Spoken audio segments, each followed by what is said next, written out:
Bonjour à tous, bonjour à toutes. Le message de ce dimanche est vraiment spécial.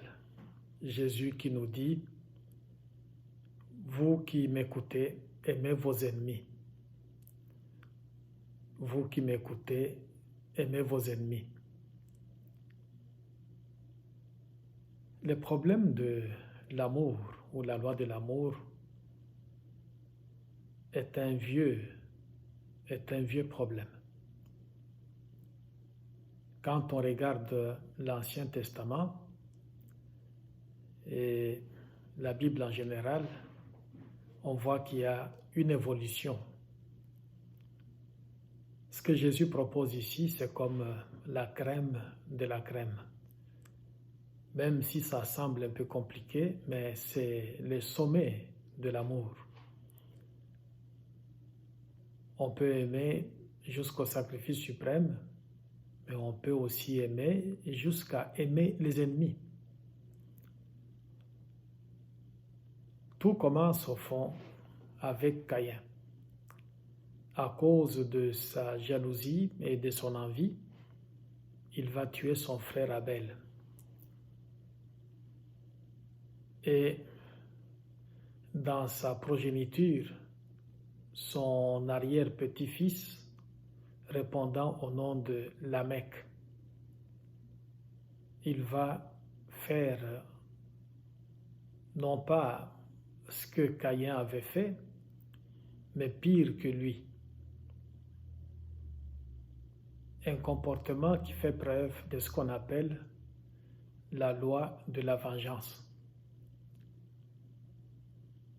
Pour Lamech, il suffit seulement que quelqu'un lui fasse des petites égratignures sur la peau pour qu'il descende dans le village de ce monsieur-là afin de tuer plusieurs hommes et plusieurs femmes. Au moins 7 personnes. La loi de la vengeance. L'Ancien Testament comme le Nouveau essaye toujours de travailler le cœur de la personne humaine afin que la personne humaine puisse ressembler à Dieu lui-même. Dieu qui est amour, qui donne sans compter, qui aime aussi bien les méchants, les ingrats que les bons. L'Ancien Testament travaille beaucoup là-dessus. Cette loi de la vengeance avait fait beaucoup de dégâts.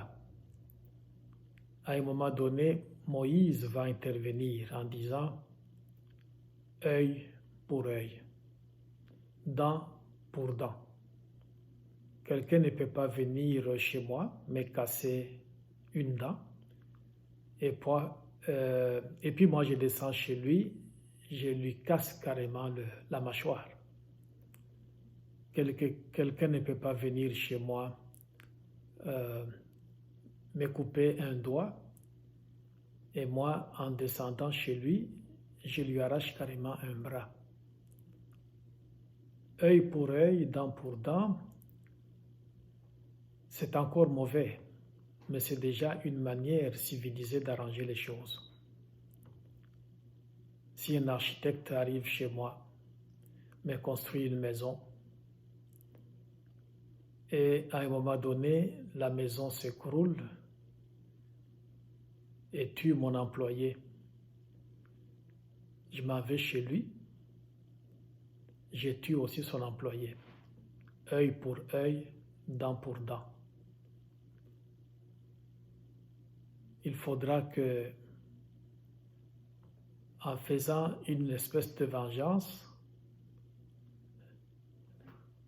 le règlement des comptes dont on fait preuve à l'égard de celui qui nous a lésés, ce règlement-là doit être proportionné au dommage qu'on a subi. On ne peut pas faire autrement. C'est la loi du talion. œil pour œil, dent pour dent. Mais les envoyés de Dieu vont encore essayer de travailler au niveau du cœur de l'homme afin de l'aider à pouvoir dépasser cette étape. L'enseignement qui va venir après va consister à demander aux humains de pardonner et de laisser à Dieu seul le droit de la vengeance. Si quelqu'un nous fait des torts, on pardonne. Si quelqu'un nous fait des problèmes, si quelqu'un nous lèse, on pardonne. Et on laisse, comme je l'ai mentionné tantôt, à Dieu seul le droit de venger. Mais pardonner, ça ne suffit pas toujours. Jésus nous invite aujourd'hui à aimer même nos ennemis. Un ennemi, parfois on entend les gens dire « je n'en ai pas ». On a des ennemis. Si quelqu'un parle toujours de moi en mal, quand il cite mon nom, il a envie de vomir. Quand il me voit, il me regarde d'un œil méfiant. Et quand il parle de moi aux autres, c'est toujours dans des termes très négatifs. On ne peut pas dire mieux. J'ai affaire là à un ennemi. Mais quand Jésus me demande de l'aimer au nom de ma foi, il faut que je le fasse. Je dois aussi tout de suite dire que l'amour que Jésus me demande de manifester à une telle personne n'est pas l'amour passion, n'est pas l'amour que quelqu'un pourrait avoir à l'égard de sa femme, à l'égard de son mari. Ce n'est pas le même amour que Jésus demande aux croyants, aux croyantes. Ce n'est pas le même amour. On ne doit pas aimer un ennemi de cet amour-là, l'amour-passion. L'amour qu'on aurait pour son épouse, son époux. L'amour qu'on aurait pour son enfant.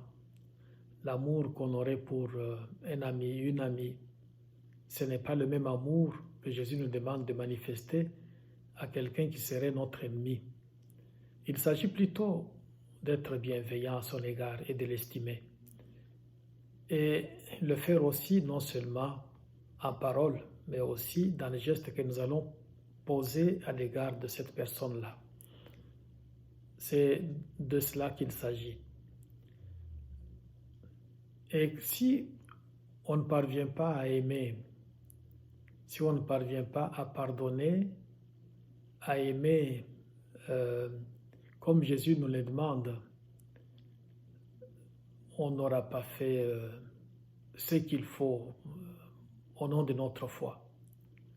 Jésus exige donc que nous puissions aimer non seulement les gens qui nous aiment, mais aussi ceux qui nous aiment moins, ceux qui sont nos ennemis. Prier pour eux, continuer à avoir pour eux de l'estime et aussi de la bienveillance. Quand quelqu'un est incapable de pardonner, il va vivre ce qu'il a subi comme blessure dans son être. Et quand on vit avec un problème pareil, il peut facilement nous causer des torts plus tard. Il y en a qui, parce que blessés, ils vont pleurer au niveau de leurs yeux. Les larmes coulent ou les yeux deviennent rouges. Mais on ne pleure pas qu'au niveau des yeux. On peut aussi pleurer dans les systèmes digestifs. On peut avoir en ce moment-là soit la diarrhée ou la constipation, soit des ulcères au niveau de l'estomac. Ça peut même aller plus loin. Ceux qui souffrent de cancer ou qui ont des problèmes de santé très significatifs en savent quelque chose. Les médecins aussi, les psychiatres et les psychologues en savent aussi quelque chose. Quand on pardonne, on se libère. Quand on pardonne, on n'oublie pas. Quand on pardonne, d'ailleurs le fait d'oublier, ce n'est pas bon. Parce que quand on oublie, on risque de ne pas faire mémoire, entre guillemets. Et si on ne fait pas mémoire, on risque de répéter la même affaire. Mais quand on pardonne, c'est qu'on se libère. Et ça peut nous apporter beaucoup de bénéfices. Ce que Jésus nous demande aujourd'hui, c'est très important. On pourrait dire que c'est la crème de la crème. Quand on arrive à ce niveau-là de spiritualité, on a fait vraiment quelque chose de merveilleux. Et aujourd'hui où on parle de Lamech, cet arrière-petit-fils de Caïn, Caïn qui avait tué son frère Abel, et Lamech, son arrière-petit-fils, qui se vantait d'avoir tué plusieurs personnes après avoir subi quelques petits dommages. C'est Lamech qui est aussi à l'origine de la polygamie. Si on ne vit pas comme le Christ nous le demande, je pense que quelque part,